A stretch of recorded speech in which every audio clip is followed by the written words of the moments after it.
بالله من الشيطان الرجيم بسم الله الرحمن الرحيم يا أيها الذين آمنوا هل أدلكم على تجارة تنجيكم من عذاب أليم تؤمنون بالله ورسوله وتجاهدون في سبيل الله بأموالكم وأنفسكم ذلكم خير لكم إن كنتم تعلمون يغفر لكم ذنوبكم ويدخلكم جنات تجري من تحتها الأنهار ومساكن طيبة في جنات عدن ذلك الفوز العظيم وأخرى تحبونها نصر من الله وفتح قريب وبشر المؤمنين يا أيها الذين آمنوا كونوا أنصار الله كما قال عيسى ابن مريم للحواريين من أنصاري إلى الله قال الحواريون نحن أنصار الله فآمنت طائفة من بني إسرائيل وكفرت طائفة فأيدنا الذين آمنوا على عدوهم فأصبحوا ظاهرين صدق اللہ العظیم. یہ سورہ صف کا آخری رکوع ہے. اے ایمان والو، کیا میں تم کو ایسی تجارت نہ بتاؤں جو تم کو دردناک عذاب سے بچا لے؟ وہ یہ ہے کہ تم اللہ اور اس کے رسول پر ایمان لاؤ، اللہ کی راہ پر اپنی جان اور مال سے جہاد کرو. یہ تمہارے حق میں بہتر ہے اگر تم کچھ سمجھ رکھتے ہو. اللہ تعالیٰ تمہارے گناہوں کو معاف کر دیں گے، تم کو جنتوں کے ایسے باغ میں داخل کریں گے جس کے نیچے نہریں بہہ رہی ہوں گی، اور عمدہ مکانوں میں داخل کریں گے جو ہمیشہ رہنے کے باغوں میں ہوں گے. یہ بڑی کامیابی ہے. اور ایک دوسرا نتیجہ ثمرہ بھی یہ ہونے والا ہے کہ تم کو خاص طور پر کہ اللہ کی طرف سے مدد آئے گی اور جلد ہی فتح بھی تم کو نصیب ہو جائے گی، دنیا کی فتح. اور اے نبی صلی اللہ علیہ وسلم ان تمام امور پر مومنین کو بشارت دیجیے. اے ایمان والو، تم اللہ کے دین کے مددگار ہو جاؤ، جیسا کہ حواریوں نے جب عیسیٰ علیہ السلام سے ان سے فرمایا کون ہے اللہ کی راہ میں میرا مددگار، تو حواریوں نے کہا کہ ہم آپ کے اللہ کی راہ میں مددگار ہیں. تو اللہ کچھ لوگ بنی اسرائیل کے ایمان لائے اور کچھ لوگ کافر بن کر رہ گئے. پھر ہم نے ایمان والوں کی مدد کی، وہ اپنے دشمنوں پر غالب آ گئے. تو جیسے آپ کو معلوم ہے کہ سورہ صف کا مرکزی مضمون اللہ کے راہ میں جہاد ہے. تو جہاد کیا ہے بھی میں بیان کیا ہوں. یہ اعمال کی چوٹی، شرمانے کی ضرورت نہیں ہے، ہچکچانے کی ضرورت نہیں ہے. جہاد کے بارے میں ذکر کرتے ہیں. جیسے کوئی جسم کا حصہ سڑ جاتا ہے، اس کو اگر نکالے بغیر پورا جسم جی ختم ہو جائے گا، تو نکال دینا ضروری ہے. جسم کے سارے حصوں کو نکالنا نہیں جاتا، معلوم ہے. ہر مرض کا علاج آپریشن نہیں ہے، کچھ ہی مرضوں کا علاج ایسا ہوتا ہے. تو یہ جس طرح سے جراحی آپریشن کرنا پڑتا ہے، کچھ چیزوں کو نکالنا پڑتا ہے، ویسے ہی جہاد ہے. تو جہاد کو لوگ نے بدنام کیا تو ہم نہیں چھوڑ سکتے. بھائی کوئی نماز کو بدنام کرے نماز چھوڑیں گے؟ کیا اٹک پڑے، کیا سے بولے کہ نماز چھوڑ دیں گے؟ کوئی داڑھی کو بدنام داڑھی مڑانا شروع کر دیں گے؟ نہیں ہے، لوگ بدنام کرنا تو. تو جہاد ہی سارے اعمال کی چوٹی ہے. اللہ کے رسول کی حدیث ہے کہ میں چاہتا ہوں کہ اللہ کے راہ میں جہاد کروں اور مجھے قتل کر دیا جائے، پھر مجھے زندگی دی جائے، پھر اللہ کی راہ میں جاؤں، پھر مجھے شہید کر دیا جائے، اور پھر مجھے زندگی تک ہے. تو اللہ کے اس طرح کہہ رہے ہیں فرمایا سب سے اونچا عمل اللہ کے راہ میں جہاد کرنا ہے. تو یہی اللہ تعالیٰ بھی فرما رہے ہیں اے ایمان والو، کیا تم کو میں تجارت نہ بتاؤں؟ تجارت میں کیا ہوتا ہے؟ کچھ دینا اور لینا ہوتا ہے، اس کا فائدہ ہوتا ہے. کچھ آدمی انویسٹ کرتا ہے، اس کے بعد کچھ کماتا ہے تو اس کو فائدہ ہوتا ہے. تو یہ تو سب سے بڑا فائدہ ہے. یہ جان اور مال اللہ کی دی ہوئی ہے. تم اللہ کے راہ میں نہ بھی لگاؤ تو چلی جائے گی، اوکے نا؟ سیدھی سادی بات ہے. تم دنیا کے لیے لگاؤ، تم جو ہے بزنس کے لیے لگاؤ، اپنی جان کو، اپنے مال کو، اس کے بھی لگاؤ. مختلف لوگ مختلف لگا رہے ہیں. پھر ایک وقت کتنے لگائے گا انہیں؟ 60 سال، 70 سال، 80، 100، کتنے بھی سمجھ لو. کوئی آدمی 148 سال کا تھا کہ مر گیا، کسی پسما ہوا، اس سے زیادہ اور کیا ہوگا. ایک دن تو مرنا ہے, ایک دن جان بھی جائے گی, مال بھی جائے گا, کیا فائدہ ہوگا, وہاں جا کے جہنم میں پڑے گا آدمی. تو یہ جان اللہ کی دی ہوئی ہے, یہ مال بھی اللہ کا دیا ہوا ہے, اسی کا دیا عمل اسی کی راہ میں لگانے سے اللہ تعالیٰ تم کو ایسی زندگی عطا فرمائیں گے جو ہمیشہ رہنے والی زندگی ہے. ہاں, تم کو جو ہے جنت کے باغوں میں داخل کریں گے, اللہ تمہارے گناہوں کو معاف کریں گے. تو جنت کی نعمتوں کا ذکر یہاں ہے. تو جنت کا داخلہ ہوگا, اس کو فرمایا گیا کہ ذالک الفوز العظیم, یہی سب سے بڑی کامیابی.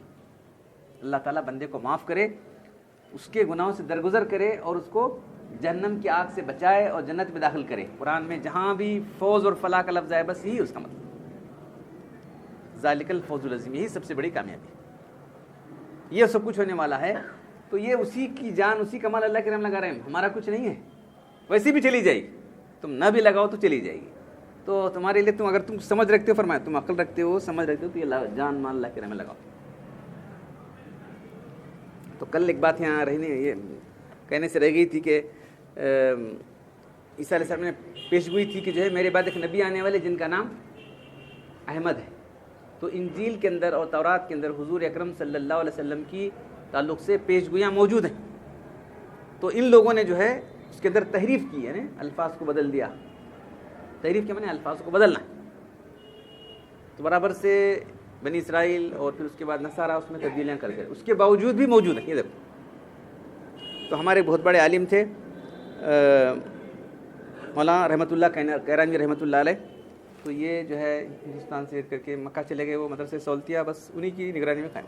سہولت بیگم نام کی کوئی بھوپال کی خاتون تھی, انہوں نے وہ دیا, رقم دی, تو وہ مدرسہ ان کے نام سے ہے. تو چلانے والے یہ اس کے فاؤنڈر یہ. تو انہوں نے کتاب لکھی اظہار حق, جو مذہب عیسائیت کی حقیقت اور انجیل میں تحریفات کا اس میں ذکر ہے. اتنی زبردست کتاب کہ اس کا ترجمہ عربی, اردو اور انگریزی میں ہوا. تو عیسائیوں کا کہنا ہے کہ اگر یہ کتاب دنیا میں شائع ہوتی رہے گی تو عیسائیت کا جو خاتمہ ہو جائے گا.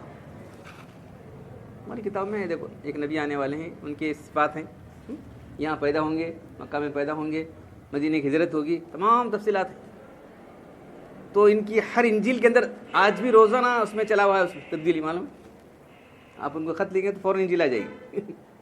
ان کی سینٹر ہے نا, وہاں خط لکھو, ایک پوسٹ کارڈ لکھتے فوراً آپ کے گھر کو آ جائے گی. تو وہ انجیلیں آپ دیکھو, تو کتنی تبدیلی کے باوجود بھی کہاں کہاں ضرور ملے گا حضور صلی اللہ علیہ وسلم کا نام ملے گا, پیش گوئیاں ملی حضور صلی اللہ علیہ وسلم کے بارے میں. یہ کتاب عربی زبان میں لکھی گئی تھی, پھر ترکی انگریزی میں اس کے ترجمے چھپے, اور اس کے شواہد موجود ہیں کہ عیسیٰ نے اس کتاب کو گم کرنے کی کوشش کی. کیسا گم کر سکتے ہیں؟ اس کا اردو ترجمہ اب تک نہیں ہوا تھا. حال میں کراچی میں مولانا اکبر علی صاحب نے اس کا ترجمہ کیا ہے. مولانا تقی عثمانی صاحب نے کتاب لکھی ہے جو 3 جلدوں میں شائع ہوئی ہے. اس کی تیسری جلد کے اندر جو ہے انہی بشارتوں کا تفصیل کے ساتھ ذکر ہے. تو حضور اکرم صلی اللہ علیہ وسلم کی پیشگوئیاں آج تک موجود ہیں ان کے اندر. اسی لیے جو انصاف پسند لوگ ہیں سب تمام تو ایسے نہیں رہتے, ظالم نہیں رہتے, ٹیڑھے دماغ کچھ تو رہتے ہیں. تو دیکھ رہے ہیں آپ جو ہے ہر سال تقریباً امریکہ کی بات 10,000 لوگ اسلام قبول کر دیتے ہیں اپنے سے, اپنے چاہت سے, اپنے ارادے سے, تبلیغ وغیرہ سے نہیں, پڑھ کے کر کے رہے کیا بھائی ایسا ہے نا. پھر تو وہ جو 9/11 کا واقعہ اس کے بعد 20,000 کر رکھے تھے. کیا اسلام ہے, آتنکواد ہے, چلو ان کی کتاب کون سی ہے, قرآن ہے. پھر اپنی کتابیں پڑھتے ہیں, ان کتاب. تو معلوم ہوتا ہے کہ کتاب بالکل سچ ہے ہماری کتاب. ان کی کتاب میں تبدیلیاں ہوئی تو بڑے بڑے لوگ ان کے جو ہے اسلام قبول کر رہے ہیں. اس ان کے لیے اور بھی پریشانی ہے. پریشانی ان کو اس سے زیادہ ہے کہ جو ہے مسلمان ہی اسلام پر چل رہے ہیں, بلکہ ہمارے لوگ تبدیل ہو رہے ہیں بھائی. اور جو ہے جہاد کے لیے تیار ہونے والے وہیں لوگ وہ لوگ ہیں. اب کیا کریں گے, خود پریشانی ہے. وہاں کے نوجوان جو اسلام کا مطالعہ کر رہے ہیں وہ تیار ہو رہے ہیں. بڑی پریشانی ان کو لاکھ کس طرح سے اسلام کو بدنام کرنے کی یہ چوٹی کا زور چلا ہوا. کل آپ سامنے بات آئی تھی. تو بہرحال جو ہے اللہ تعالیٰ جو ہے یہ ہماری جان و مال آپ جب ہمارے قبضے میں ہے کر کے, بس وہ بھی چند سالوں کے لیے قبضے میں, اس کو کہہ رہے ہیں کہ تم اس کو لگاؤ, اس کو تجارت سمجھو. ایک یغفر لکم ذنوبکم, تمہارے گناہوں کو معاف کر دے گا. یدخلکم جنات تجری تحتہا الانہار, اور جنتوں میں داخل کرے گا جس کے نیچے نہریں بہری ہوں گی. مساکن طیبۃ, اور پاکیزہ مکانات ہوں گے عدن کی جنتوں میں. ذالک الفوز العظیم، اور یہ سب سے بڑی کامیابی ہے، وہ کامیابی، لیکن یہاں دنیا میں اللہ تعالیٰ محروم نہیں کریں گے تمہیں۔ اوخرا، اور دوسری بات یہ کہ تحبون، جس کو تم پسند کرتے ہو، وہ جلدی ملنے والی فتح۔ ابھی کون سی فتح؟ فتح خیبر کا بھی ذکر آتا ہے، فتح مکہ کا بھی ذکر آتا ہے، اس کے بعد کتنی فتح شروع ہو گئی؟ فتح مکہ کے بعد تو پورے دنیا کے دروازے کھل گئے مسلمانوں کے، جہاں جاتے ہیں فتح ان کے قدم چومتی تھی، معلوم ہے، کامیابی ان قدم چومتی تھی۔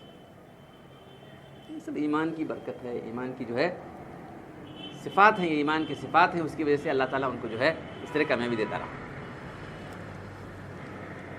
وہ بشر، اے نبی ایمان والوں کو بشارت دیجیے، یہ سب کچھ ہونے والا ہے۔ اب تم جو یہ کر رہے ہو، کچھ مشکلات میں مبتلا ہو، پریشانی میں مبتلا ہو، صرف عارضی ہے۔ اب پھر سارے ایمان والوں کو، اے ایمان والو یا الذین آمنوا کونوا انصار اللہ، اے ایمان والو تم اللہ کے مددگار بنو، اللہ سے اللہ کے دین کے مددگار بنو۔ اللہ کیا ضرورت ہے؟ اللہ چاہے تو ایک جو ہے لفظ کن کے اندر پوری دنیا کو مسلمان بنا سکتا ہے اللہ تعالیٰ۔ اللہ تعالیٰ یہ چاہ رہے ہیں کہ تم اپنے ارادے کو استعمال کرتے ہوئے اسلام قبول کرو۔ زبردستی اسلام تو نہیں چاہتے اللہ تعالیٰ، تمہارے سامنے حقائق آئیں گے، دیکھو یہ حق بات ہے، تم قبول کرتے ہیں ٹھیک ہے، نہیں قبول چھوڑ دو بس۔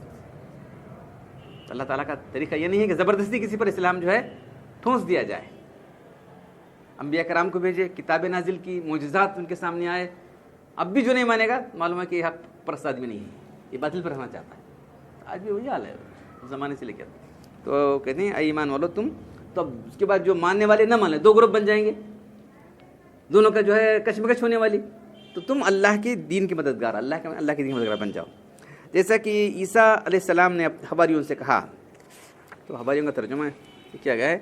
حواری کا ترجمہ ہے جس کے معنی مخلص دوست کے، یہ کوئی اخلاص کے بغیر کوئی کام ہونے والا نہیں۔